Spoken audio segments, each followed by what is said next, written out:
Good morning, नमस्कार, जय हिंद। मैं राजेश्री सैन आप सभी का मेरे यूट्यूब चैनल पे बहुत बहुत स्वागत करती हूँ।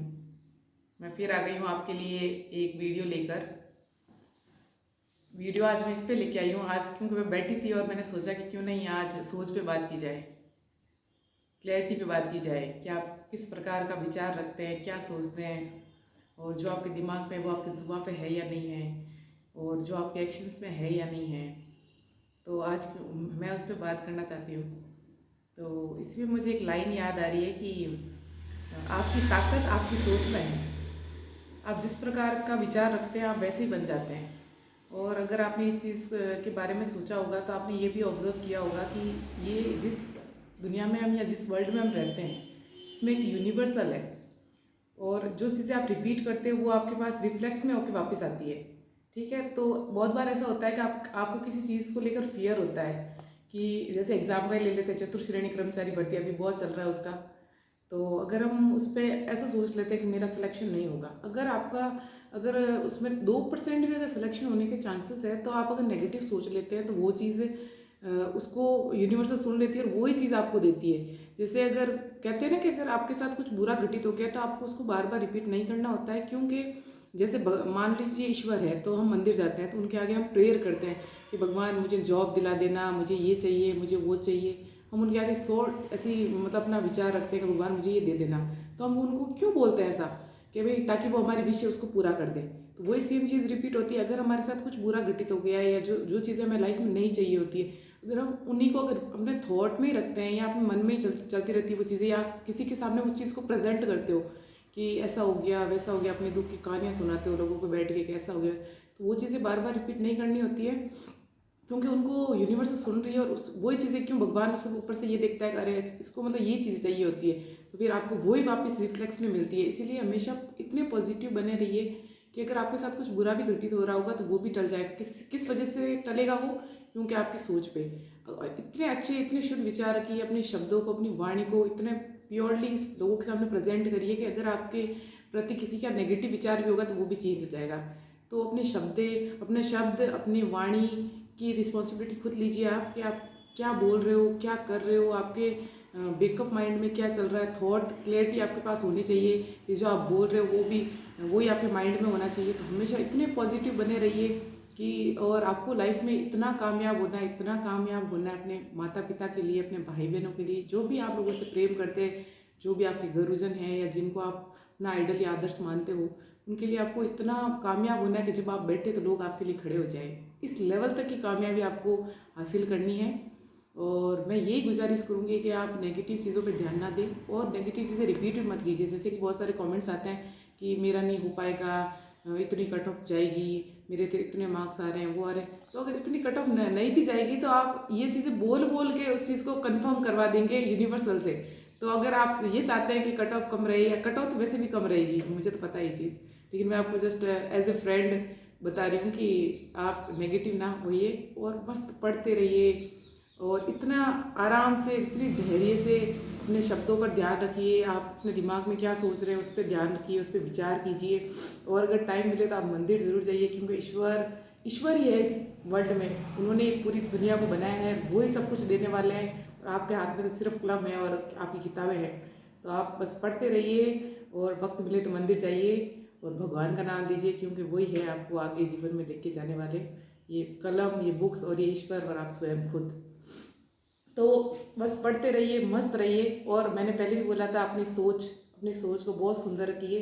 जैसे लोग क्या होते हैं ना, ऊपर से सुंदर दिखते हैं, तो ऊपर से ही नहीं, अपने शब्दों को, अपने व्यवहार को और खुद को भी सुंदर रखिए ताकि लोग आपसे प्रभावित हो और आपके शब्दों से भी प्रभावित हो। ठीक है, तो बहुत अच्छे से रहिए। और एक चीज़ और है कि तनाव में सिर्फ समस्या ही पैदा होती है, तनाव में सिर्फ समस्या ही पैदा होती है। समाधान चाहते हो तो मुस्कुराना पड़ेगा। तो हमेशा मुस्कुराते रहिए, इतने पॉजिटिव रहिए और आपका ऑरा इतना पॉजिटिव होना चाहिए कि लोग अगर आपके पास 2 मिनट भी बैठे तो ऐसा लगना चाहिए कि वाह क्या इंसान है इसके पास बैठ के, क्योंकि आपकी एक पॉजिटिव और नेगेटिव एनर्जी होती है। कुछ होता है ना, कुछ लोग होते हैं कि बहुत पॉजिटिव बात करते हैं लेकिन फिर भी ऐसे फील हो जाता है, क्यों वो ऐसे क्यों फील होता है कि वो अगर बात भी बहुत अच्छी बोल रहे हैं लेकिन फिर भी हम ऐसे उसकी तरफ से एक नेगेटिव वाइब फील हो जाती है। वो क्यों होती है? क्योंकि वो बोल कुछ और रहा है अंदर उसके कुछ और चल रहा है, ईर्ष्या भावना जिसको नॉर्मली बोलते हैं, ईर्ष्या भावना जो होती है कि अगर मान लो किसी ने बहुत कुछ अचीव कर लिया तो हम उसको कॉन्ग्रेचुलेशंस भी बोलते हैं ना, तो भी अगले वाले को ऐसे क्यों क्यों नहीं होता वो ऐसा, क्योंकि हमारे दिल में अलग चल रहा है, हमारे जज्बात अलग चल रहे हैं, शब्द हम अलग बोल रहे हैं। तो हमेशा बस पॉजिटिव रहिए, मस्त रहिए।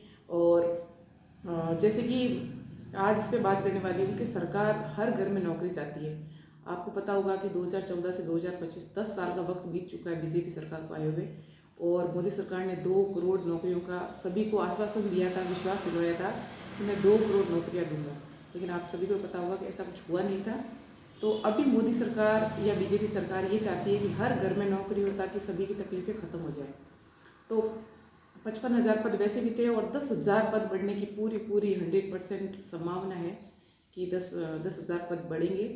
और आलोक राज जी निरंतर उस प्रयास में है कि मतलब पद बढ़ने चाहिए, ठीक है।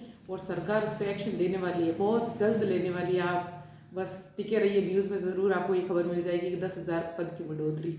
और सरकार का पूरा प्रयत्न ये है कि इस बार हर घर में नौकरी होनी चाहिए। और बीजेपी सरकार को आए हुए बहुत वक्त हो गया है। तो आपने एक चीज़ नोटिस करी होगी कि पिछले 1 साल से बहुत सारी नौकरियाँ आई हैं, बहुत सारी। उससे पहले ऐसा नहीं हुआ था क्योंकि बीजेपी सरकार को आए हुए 10 साल का वक्त हो गया है। तो इस 1 साल में इतनी सारी वैकेंसीज आई है, पहले ऐसा हुआ नहीं था। तो इस बार भी मोदी सरकार ये चाहती है कि जो चतुर्श्रेणी कर्मचारी भर्ती है उसमें बहुत सारे बच्चों का हो जाए चयन। क्योंकि आपको पता होगा 25 लाख आवेदन आए थे और उन्होंने ये देखा कि 25 लाख अभ्यर्थियों ने फॉर्म फिल किए हैं, तो क्यों नहीं काफ़ी बड़ी संख्या में इसमें लोग मतलब सेलेक्ट हो जाए। तो बस इसी में वो चल रहे हैं कि कैसे भी करके हर घर में नौकरी होनी चाहिए और सभी की तकलीफ़ें ख़त्म होनी चाहिए। तो मोदी सरकार, क्योंकि मोदी सरकार ऐसा क्यों कर रही है, क्योंकि जो देशवासी है उन सभी को मोदी सरकार से विश्वास था, बिलीव था कि भाई देश के पीएम नरेंद्र मोदी जी हैं तो वो हर घर नौकरी देंगे। क्योंकि अगर उन्होंने अपने शब्दों में नहीं बोला होता कि मैं 2 करोड़ नौकरियां दूंगा तो शायद उनको इतनी उम्मीद नहीं होती। क्योंकि उन्होंने खुद ने एक भाषण के अंतर्गत उन्होंने ये चीज़ बताई थी कि मैं 2 करोड़ नौकरियां दूंगा। तो फिर उन्होंने वो चीज़ कंप्लीट नहीं करी, पूरी नहीं की, तो लोगों को थोड़ा मतलब तकलीफ हुई, तो लोगों ने बहुत बोला। तो अब मोदी सरकार उस चीज़ पे एक्शन लेना चाहती है क्योंकि उनको पता है कि उनका जो पद है उसको 10 साल का समय बीत चुका है। तो वो चाहते हैं कि इस साल मतलब इसमें बहुत सारे बच्चे सेलेक्ट हो जाए ताकि उनकी उम्मीदें पे वो खरे उतर पाए। और उन्होंने जो अपने शब्द, जैसे मैंने पहले भी बोला था कि शब्द, विचार और आप क्या बोल रहे हो, वो तीनों चीज़ें एक होनी चाहिए। आपका सोचने का तरीका, आप क्या बोल रहे हो क्या नहीं बोल रहे हो, किसी को आप कुछ बात बता रहे हो तो उसी पे आपको सटीक रहना है। तो नरेंद्र मोदी जी ने जो 2 करोड़ नौकरियां देने का आश्वासन सभी देशवासियों को दिया था, तो अब उस चीज़ को नरेंद्र मोदी उस चीज़ पे मोहर लगाना चाहते हैं। तो निरंतर उस चीज़ को प्रयास रिजल्ट मार्च कर रहे हैं, ठीक है। बस यही बात है। और वही मैं पहले बता चुकी हूँ कि जो जनरल कैटेगरी के जो बच्चे हैं वो 75 के आसपास कट ऑफ जाएगी, ओबीसी की 72 के आसपास जाएगी, और ST SC 65 प्लस जाएगी। और जो फीमेल है उनको 1-2 नंबर आप कम कर लीजिए, ठीक है। फीमेल की भी मैं इसी में बता रही हूँ कि अगर 1-2 नंबर आप कम कर लोगे तो आपकी कट ऑफ यही रहने वाली है। और अगर किसी कैंडिडेट के 60 प्लस क्वेश्चन सही हो रहे हैं तो वो भी इसी दौड़ में है, शामिल है। अपनी होप को मत खोइए और मस्त पढ़ाई कीजिए, आनंदित रहिए और भगवान का नाम लेते रहिए, ईश्वर ही है सब कुछ, ठीक है। और इतने मस्त रहिए, इतना अपने ऑरा को इतने पॉजिटिव रखिए, योगा कीजिए, मेडिटेशन कीजिए और बस पढ़ाई कीजिए, अपने गोल को अचीव कीजिए अपने माता पिता के लिए। उन्होंने आपके लिए बहुत स्ट्रगल देखा होगा, अप्स डाउन्स देखे होंगे, तब जाके आप इस मुकाम पर पहुँचे होंगे। तो बस पढ़ाई करते रहिए। और मैं ये मानती हूँ, पर्सनली मेरा एक्सपीरियंस है कि अगर आपकी सोच, आपकी नीयत बहुत अच्छी है, आप किसी का बुरा नहीं चाहते तो आपका भी बुरा कभी नहीं होगा। मैं ये मान के चलो आप इस चीज़ को, और ये मत सोचो कि कलयुग है तो ऐसा कुछ नहीं होगा, नहीं, इसी जन्म में होगा, इसी सब जगह होगा। तो अपनी एनर्जी को और अपने विचारों को हमेशा पॉजिटिव रखिए, अच्छा सोच रखिए अपने आप को, और जो होगा बहुत अच्छा होगा। जैसे बोलते हैं ना कि जो होता है अच्छे के लिए होता है, डेफिनेटली इस बात को आप गांठ बांध लीजिए कि जो होता है वो अच्छे के लिए ही होता है। क्योंकि उससे बहुत कुछ बुरा होने वाला होता है, इसलिए वो चीज़ें पहले हो जाती है। तो भगवान, अगर आपके साथ कुछ ऐसा हो जाता है कि सिलेक्शन नहीं हो रहा है या कुछ ऐसी चीज़ घटित हो जाती है, तो भगवान का शुक्रिया अदा कीजिए कि आपने मुझे बचा लिया, बहुत बुरा होने से बचा लिया, ठीक है। तो आई होप कि आपको मेरा वीडियो अच्छा लगा हो। अगर आप मुझे कुछ सजेशन देना चाहते हैं, आपको लगता है कि मैं कुछ मतलब कहीं मुझे अच्छी बात बोलने के लिए सुधार करना चाहिए किसी टॉपिक को लेकर, तो आप मुझे ज़रूर कमेंट सेक्शन में बताइएगा, मैं उस पर गौर करूँगी। और मैं आशा करती हूँ कि आपको मेरा वीडियो बहुत अच्छा लगा होगा। Thank you so much.